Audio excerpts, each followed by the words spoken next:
1995-96 ရာသီမှာပြိုင်ပွဲအမည်ကိုကားလင်းကစပွန်ဆာပေးလို့ကားလင်းပရီးမီးယားရှစ်လို့ခေါ်တွင်ခဲ့ပါတယ်။ Manchester United ဟာပြီးခဲ့တဲ့ရာသီတုန်းက Blackburn လက်ထဲကိုထည့်ခဲ့ရတဲ့အမှတ်ပေးချန်ပီယံဆုကိုပြန်ရယူခဲ့တယ်လို့ FA Cup မှာလည်းဘိုးဆွဲကဒုတိယကြိမ်ဖလားနှလုံးအောင်ပွဲကိုပိုင်ဆိုင်သွားခဲ့ပါတယ်။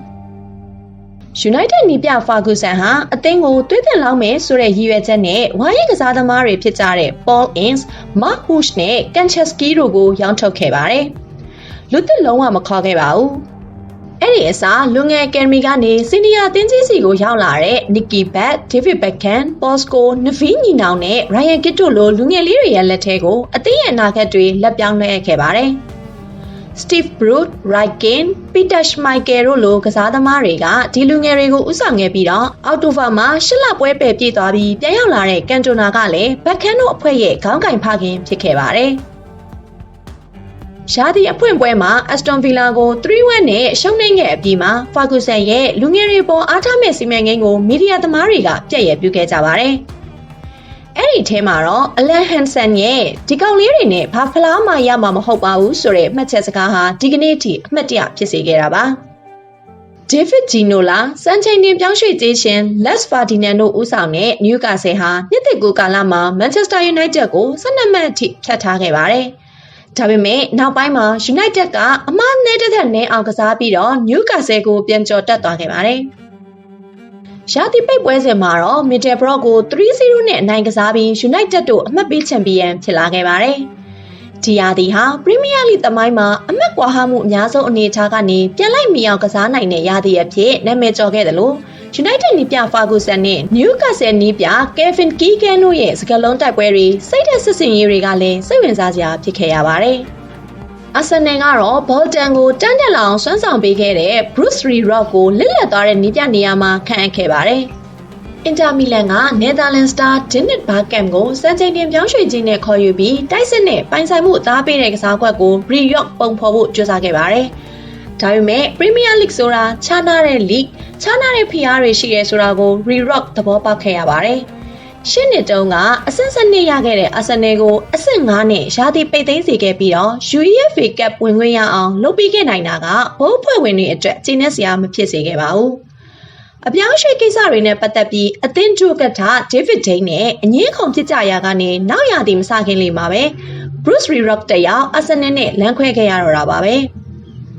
Rioch ဟာအာဆင်နယ်ကို431ရက်တာကင်တွယ်ခဲ့ရပြီးတော့ Premier League သက်တမ်းမှာရောအာဆင်နယ်ရဲ့လို့ဖြစ်လာပြီးတဲ့နောက်ပိုင်းမှာပါသက်တမ်းအတူဆုံးနှိပြဖြစ်ခဲ့ရပါတယ်။ Liverpool နဲ့ Aston Villa တို့ဟာရာသီအစပိုင်းမှာဇယားထိပ်ကိုရောက်ခဲ့ကြပေမဲ့လည်းရာသီအကုန်မှာတော့ဥရောပဝင်ခွင့်တွေနဲ့သာကျင်းပခဲ့ကြရပါတယ်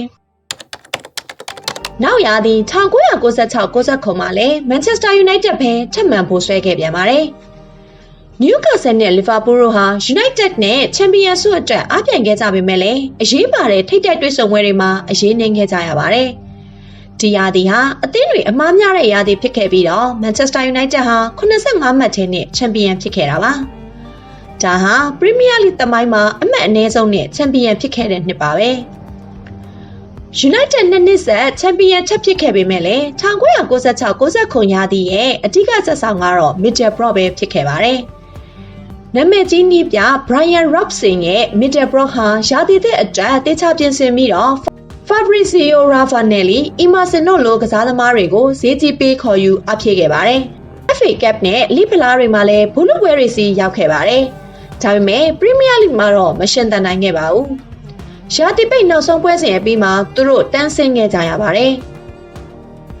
Middlesbrough ကဘရာဇီးကွင်းလယ်လူဂျူနီဟိုပါလက်တာဟာတရားဒီလုံးခြေစွမ်းပြပြီးတနစ်တာအကောင်းဆုံးကစားသမားစုကိုသိမ်းပိုက်နိုင်ခဲ့ပေမဲ့လည်းသူ့အသင်းကိုတန်းမစင်ရအောင်တော့မကာကွယ်ပေးနိုင်ခဲ့ပါဘူး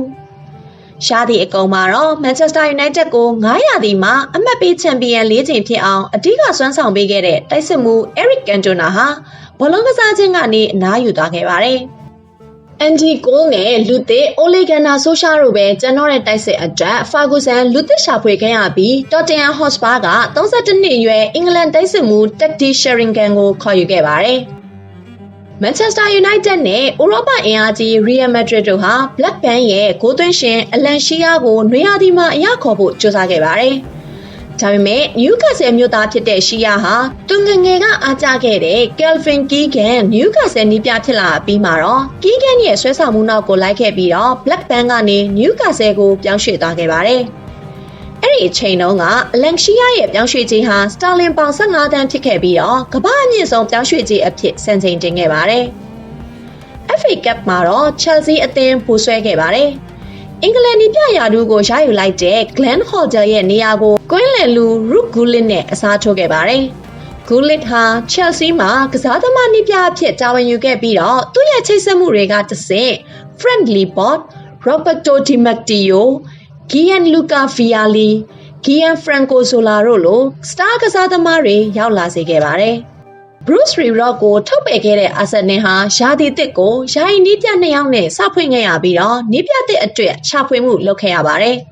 ။နာမည်ကြီးနီးပြကြီး Johan Cruyff, Thierry Van der Bel, David O'Leary တို့နဲ့သတင်းတွေထွက်ခဲ့ပေမဲ့လည်းနောက်ဆုံးမှာတော့ဘယ်သူမှမချင်မဲ့တဲ့အရွေးကိုအာဆင်နယ်ရွှေ့ခဲ့ပါတယ်။အဲ့ဒါကတော့ဂျပန်ကလပ် Nagoya Grampus 8အသင်းကနေပြင်သစ်လူမျိုးနီးပြအာဆင်ဝင်းကားကို3နှစ်စာချုပ်နဲ့ခေါ်ယူခဲ့တာပါပဲ။အာဆင်ဝင်းကားနဲ့ဂျပန်ကလပ်တို့အကြားကစားချုပ်ကိစ္စကြောင့်ဒီခေါ်ယူမှုကိုစက်တင်ဘာလမှသာကြေညာနိုင်ခဲ့ပါတယ်။ဝင်းကားဟာအာဆင်နယ်သမိုင်းမှာပထမဆုံးသောပြည်ချိန်ပြင်ပနီးပြဖြစ်လာခဲ့ပါတယ်။ရာသီအစမှာအာဆင်နယ်တို့အဖွင့်လာပြီးတော့နိုဝင်ဘာမှာအဆင့်1ထိရောက်ခဲ့ပေမဲ့လည်းရာသီအကုန်မှာတော့ဒုတိယနေရာကနယူးကာဆယ်ယူနိုက်တက်ကိုဂိုးကွာခြားချက်နဲ့အရေးနေပြီးတော့တတိယနေရာနဲ့အဆုံးသက်ကချန်ပီယံလိဝင်ခွင့်နဲ့ရွေးချယ်သွားခဲ့ပါတယ်။ဒါဟာအာဆင်နယ်ကိုပြည်သက်တော်လှန်ရေးလုပ်မဲ့အာဆင်ဝင်းကားရဲ့ဂန်ဒဝင်စာမျက်နှာဖွင့်နေပါပဲ1996ခုနှစ်နိုဝင်ဘာလ16ရက်မန်ချက်စတာယူနိုက်တက်ဟာအာဆင်နယ်ကိုအိုထရာဖို့မှာဝင်တာဘန်ရဲ့ own goal နဲ့အနိုင်ရခဲ့ပါတယ်ဒီပွဲဟာအဲလက်စ်ဖာဂူဆန်နဲ့အာဆင်ဝင်းကားတို့ဆယ်စုနှစ်တခုကျော်ကြာမဲ့အားပြိုင်ပွဲရဲ့ပထမဆုံးတွေ့ဆုံမှုဖြစ်လာခဲ့ပါတယ်1999-98 ဘောလုံးရာသီမှာတော့နောက်ထပ် Premier League Champion အသင်းတစ်သင်းထွက်ပေါ်လာခဲ့ပါတယ်။အာဆင်နယ်ပါ။နီးပြအာဆင်ဝင်းကားရဲ့ပထမဆုံးရာသီပြည့်စီမံခန့်ခွဲခွင့်ရတဲ့ရာသီမှာအာဆင်နယ်ဟာ1991ကတည်းကဝေးကွာနေတဲ့အမှတ်ပေးဖလားနဲ့ပြန်ပေါင်းထုတ်နိုင်ခဲ့ပါတယ်။ရှေ့ရာသီတုန်းကနယူးကာဆယ်ကိုဂိုးကွာခြားချက်နဲ့အရေးနေပြီးတော့ချန်ပီယံလိဝင်ခွင့်လက်လွတ်ခဲ့ရပြီးမှတော့အာဆင်ဝင်းကားဟာအသင်းကိုအပြောင်းလဲများစွာပြုလုပ်ခဲ့ပါတယ်။ပေါ်မှာဆင်ထွက်ခွာသွားတဲ့ကွင်းလယ်ကိုပြင်သစ်ကွင်းလယ်လူ Emmanuel Petit နဲ့အစားထိုးခဲ့သလိုနယ်သာလန်တောင်ပန်ကစားသမား Overmars ကိုလည်းခေါ်ယူခဲ့ပါတယ်။ Premier League ဟာနေရာလွတ်တွေပိုရလို့သူ့ရဲ့လင်းမြန်မှုနဲ့ပိုကိုက်ညီတယ်လို့ယူဆပြီး Highbury ကိုရောက်လာခဲ့တဲ့ Overmars ကတကယ်တမ်းမှာလည်းသူ့ရဲ့လင်းမြန်တဲ့ပြေးအားတွေနဲ့အရေးပါတဲ့ဂိုးတွေကိုသွင်းယူပေးနိုင်ခဲ့ပါတယ်။နယ်သာလန်တိုက်စစ်မှုဒင်းနစ်ဘာကင်ကတော့အာဆင်နယ်ရဲ့အောင်ပွဲမှာအဓိကအကျဆုံးကစားသမားဖြစ်ခဲ့ပြီးတော့ပရီးမီးယားလိဂ်မှာ16ဂိုးပြိုင်ပွဲစုံမှာ22ဂိုးသွင်းပေးခဲ့ပါတယ်။သူ့ရဲ့ဆွဲမက်စရာကစားပုံဟာတခြားနယ်သာလန်ကစားသမားတွေကိုပရီးမီးယားလိဂ်စီလာရောက်ကစားဖို့ဆွဲဆောင်နိုင်ခဲ့တဲ့အထိအောင်မြင်ကျော်ကြားခဲ့ပါတယ်။အာဆင်နယ်ဟာပွဲစဉ်9ပွဲကစားပြည့်တဲ့အချိန်မှာအဆင့်1နေရာကိုရယူသွားနိုင်ခဲ့က12ပွဲဆက်တိုက်ရှုံးပွဲမရှိအောင်ကစားပြသွားခဲ့ပါတယ်။နှစ်ဆက်တိုက်ချန်ပီယံမန်ချက်စတာယူနိုက်တက်ရဲ့ဖိအားပေးမှုတွေကြောင့်အာဆင်နယ်တို့ရာသီကုန်အထိတိုက်ပွဲဝင်ခဲ့ကြရပြီးတော့အဲလက်စ်ဖာဂူဆန်အသင်းရဲ့အထက်ကနေတမတ်အသားနဲ့ပန်းဝင်ပိုးဆွဲသွားခဲ့ပါတယ်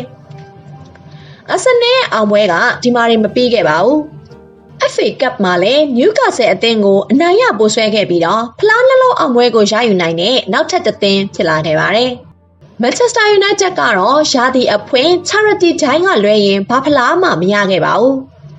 ကန်တိုနာထွက်ခွာသွားမှုဟာ United အပေါ်တက်ရောက်မှုကြီးမားခဲ့ပါတယ်။ Ryan ဟာကန်တိုနာရဲ့အသင်းကောင်းဆောင်လက်ပတ်ကိုဆက်ခံခဲ့တယ်လို့ David Beckham ကလည်းကျောင်းနံပါတ်ခွန်ကိုပြောင်းလဲဝတ်ဆင်ခဲ့ပါတယ်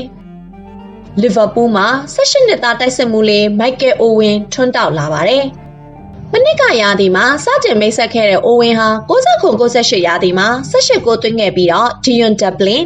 Craig Sutton တို့နဲ့အတူ Premier League ဂိုးသွင်းအများဆုံးကစားသမားဖြစ်ခဲ့တယ်လို့ကစားသမားချင်းရွေးချယ်တဲ့တနစ်တာအကောင်းဆုံးကစားသမားစုနဲ့အကောင်းဆုံးလူငယ်စုတွေကိုလည်းစုခူးနိုင်ခဲ့ပါတယ်